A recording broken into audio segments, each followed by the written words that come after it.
Good morning class. बच्चों, आज कक्षा 7 विज्ञान विषय के अंतर्गत पहला चैप्टर मानव विज्ञान और प्रौद्योगिकी के अंतर्गत विज्ञान और प्रौद्योगिकी के विषय में बताया जाएगा। बच्चों, विज्ञान और प्रौद्योगिकी का हमारे दैनिक जीवन में क्या उपयोग है, पहले इसको जानें। तो विज्ञान ने हमारे जीवन को बहुत अधिक प्रभावित किया है। हमारे दैनिक आवश्यकताओं की पूर्ति में भी वैज्ञानिक आविष्कारों एवं नई नई तकनीकी का विशेष या महत्वपूर्ण योगदान है। विज्ञान और प्रौद्योगिकी के विकास से लोगों के जीवन स्तर में क्रांतिकारी परिवर्तन आया हुआ है। मानव का जीवन बहुत ही सरल, तेज और आसान हो गया है। विज्ञान एवं प्रौद्योगिकी का ही परिणाम है, उसके विकास का परिणाम है कि हम बैलगाड़ी और जो तांगा होता है उससे मुक्त हो गए हैं और यातायात के लिए हमारे पास अत्याधुनिक संसाधन जैसे मोटरसाइकिल है, स्कूटर है, कार है, बस है, ट्रेन है और हवाई जहाज आदि का जो है निर्माण हुआ है।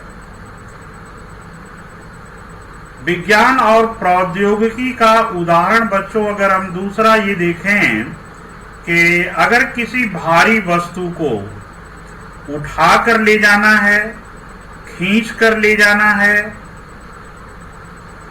या उसे लुढ़का कर ले जाना है, तो किसमें हमको कठिनाई होती है और कौन काम हमसे आसानी से हो जाता है। आप लोग देखे होंगे कि घरों में सिलेंडर बांटने वाले आते हैं तो वो सड़क पर लुढ़काते हुए लेकर के जाते हैं, क्योंकि लुढ़का कर ले जाने में उनको आसानी होती है, कम बल लगाना पड़ता है। उसी को उठा कर ले जाएंगे या खींच कर ले आएंगे तो उसमें अधिक बल लगाना पड़ता है। वैसे ही आप देखेंगे कि कोई भी भारी सामान है, उसको अगर खींच कर ले जा रहे हैं तो अधिक बल लगाना पड़ता है, कठिनाई होती है, और उसी को लुढ़का कर ले जा रहे हैं तो आसानी होती है।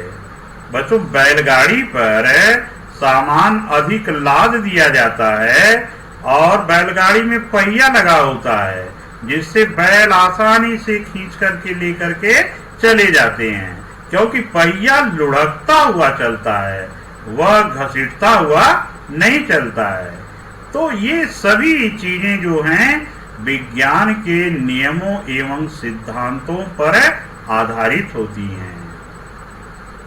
इसलिए विज्ञान के नियमों एवं सिद्धांतों के अनुप्रयोग से मानव हित में संसाधनों का निर्माण ही प्रौद्योगिकी है। यानी प्रौद्योगिकी किसे कहा जाएगा? मानव हित में जो भी साधन या संसाधनों का निर्माण होगा वह विज्ञान के नियमों एवं सिद्धांतों पर आधारित होगा। अगर विज्ञान के नियम और सिद्धांत का बिना प्रयोग किए हुए कोई भी संसाधन बनाया जाता है तो न तो वह आसान होगा और न तो मानव के हित में होगा। इसलिए विज्ञान के नियमों एवं सिद्धांतों के अनुप्रयोग से मानव हित में संसाधनों का निर्माण ही क्या कहलाता है? प्रौद्योगिकी कहलाता है। अब आइए बच्चों, हम ये बतावें कि विज्ञान और प्रौद्योगिकी के विकास से मानव जीवन के किन किन क्षेत्रों में परिवर्तन आया हुआ है। पहला परिवर्तन तो हम देखेंगे यातायात के क्षेत्र में, कि जहां पर पहले हम बैलगाड़ी से चलते थे, तांगा से चलते थे, साइकिल से चलते थे, आज मोटरसाइकिल से, कार से और ट्रेन से, हवाई जहाज से चलते हैं और बहुत लंबी दूरी कम समय में आसानी से तय कर लेते हैं। और हमारे यहाँ पेट्रोल की उपलब्धता हो गई, और पेट्रोल की उपलब्धता के कारण क्या हुआ कि शक्तिशाली और हल्के इंजन बनाए जाने लगे, जिसका उपयोग हेलीकॉप्टरों में किया जाता है। दूसरा क्षेत्र है बच्चों जो है चिकित्सा का क्षेत्र है। चिकित्सा के क्षेत्र में आप देखेंगे कि पहले गांव में कोई बीमार हो जाता था, कोई समस्या उसको आती थी, तो घरेलू नुस्खे वाले जो उपचार हैं वो किए जाते थे। लेकिन आज ऐसा नहीं है। आज गांव के लोग भी ये प्राथमिक स्वास्थ्य केंद्र पर जाते हैं, वहां पर डॉक्टर बैठते हैं और डॉक्टर को दिखाते हैं। वहां के हॉस्पिटलों में जो खून है, पेशाब है, मल है, आज की जांच की व्यवस्था है। और शरीर के भीतरी भागों की जांच के लिए अल्ट्रासाउंड है, एक्सरे है, एंडोस्कोप मशीन है, इनका प्रयोग किया जाता है। मस्तिष्क की जांच करना है तो उसके लिए स्कैनर का प्रयोग किया जाता है। तो आज चिकित्सा के क्षेत्र में भी क्या हुआ है, परिवर्तन हुआ है। इसके बाद है अगला क्षेत्र है संदेश वाहन का या संचार का। पहले संदेश भेजने के लिए लोग चिट्ठी, पत्र या लेटर लिखते थे, और वह पोस्टमैन के द्वारा एक स्थान से दूसरे स्थान पर कई दिनों में, महीनों में वह संदेश पहुंचता था। या और पहले आप देखेंगे फिल्मों में भी दिखाया जाता है, कबूतर चिट्ठी लेकर के एक जगह से दूसरे जगह जाता है। लेकिन आज क्या हो गया है, आज है ईमेल का प्रयोग।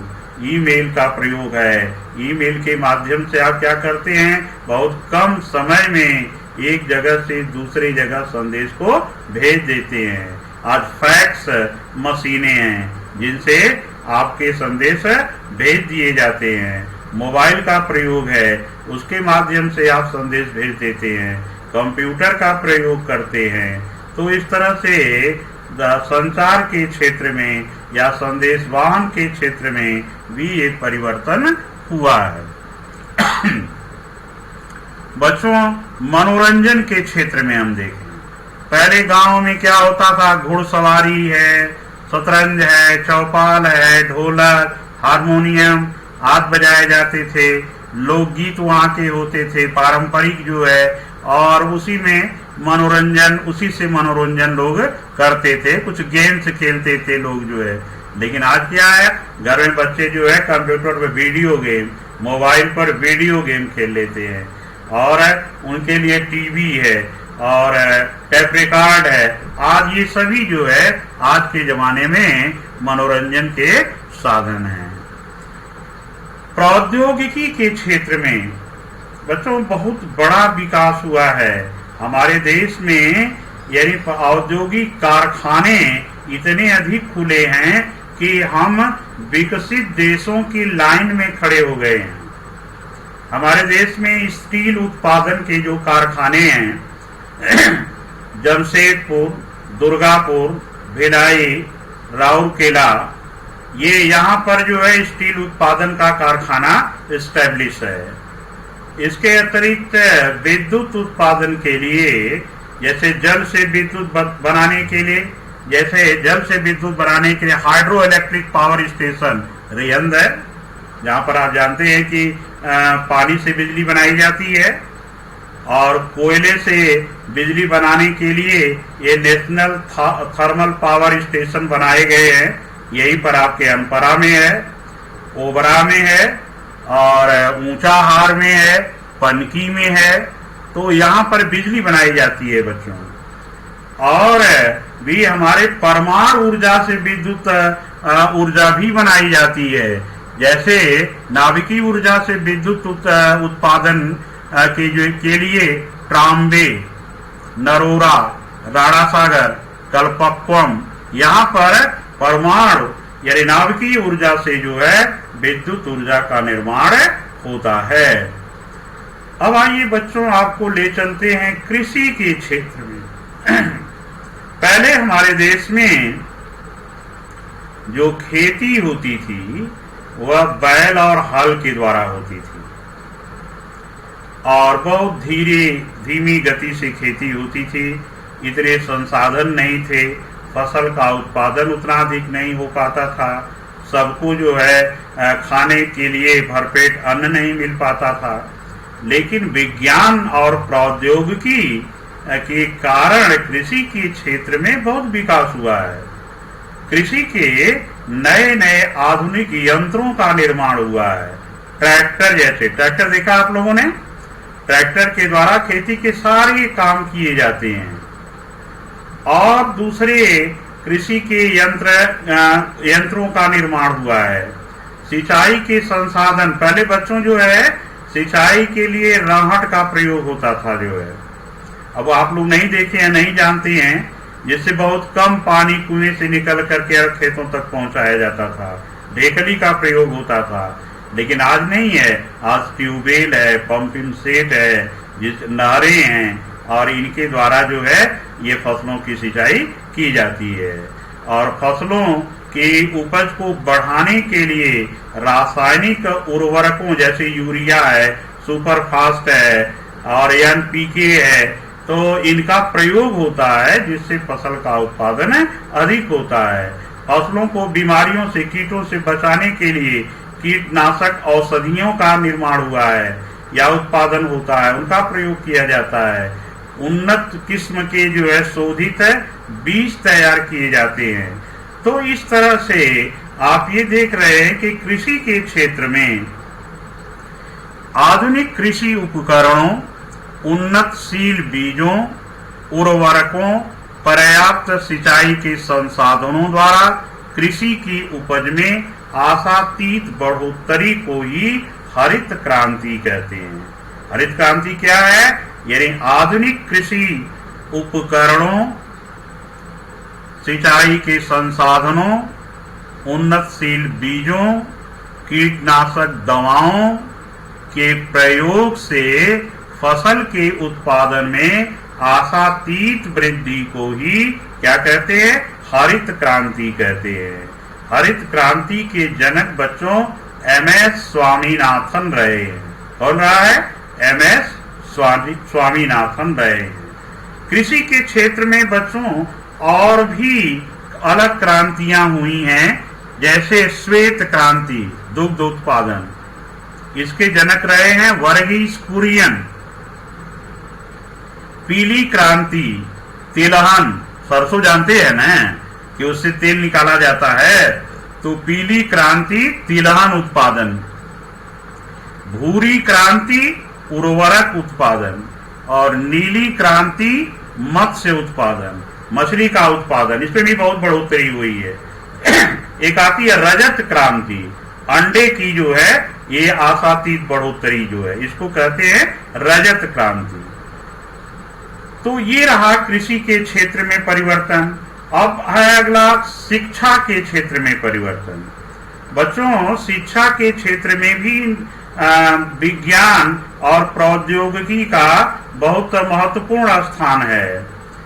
जैसे आप देखते हैं टीवी पर जो है ये विज्ञान दर्शन का या कृषि दर्शन का प्रोग्राम चलाया जाता है, जिसे लोग देख करके और उससे फायदा उठाते हैं।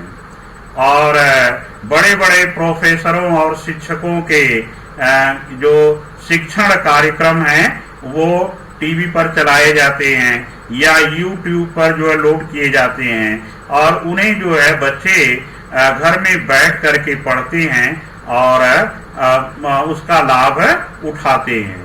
तो इस तरह से दूरस्थ शिक्षा का प्रोग्राम इसी के द्वारा चलाया जाता है। तो इस तरह से बच्चों शिक्षा के क्षेत्र में भी इनका बड़ा योगदान है।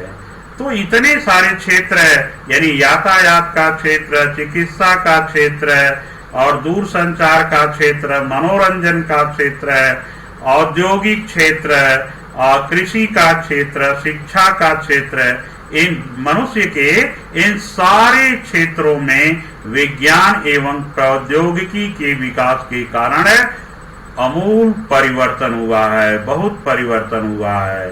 तो हम ये कह सकते हैं कि विज्ञान ने प्रौद्योगिकी तथा प्रौद्योगिकी ने विज्ञान का विकास किया है। वास्तव में विज्ञान एवं प्रौद्योगिकी दोनों एक दूसरे पर आश्रित होते हैं। इस प्रकार विज्ञान का जितना अधिक विकास होगा उतना ही अधिक विकास प्रौद्योगिकी का होगा, या प्रौद्योगिकी उतनी ही अधिक विकसित होगी। तो इस तरह से बच्चों पहले पाठ की कुछ चीजें आज मैंने आप लोगों को बताई, और आप लोग जो है इसे ध्यान से, यानी जो इसके पन्ने का जो फोटो स्टेट है वो आपके पास पहुंच जाएगा या वीडियो में ही दिखाई पड़ेगा, खोलेंगे तो उनसे आप पढ़ेंगे, और कुछ जो क्वेश्चन हैं मैं बोल रहा हूं उन क्वेश्चनों को आप नोट करेंगे और उनके उत्तर आप कमेंट बॉक्स में लिखेंगे। जो नहीं आएगा उसको कमेंट बॉक्स में लिखेंगे ताकि मैं उनको बता सकूं, और शेष क्वेश्चन का आंसर आप अपने घर में लिखिएगा। तो क्वेश्चन है पहला कि प्रौद्योगिकी किसे कहते हैं, दूसरा है हरित क्रांति किसे कहते हैं, तीसरा है कृषि के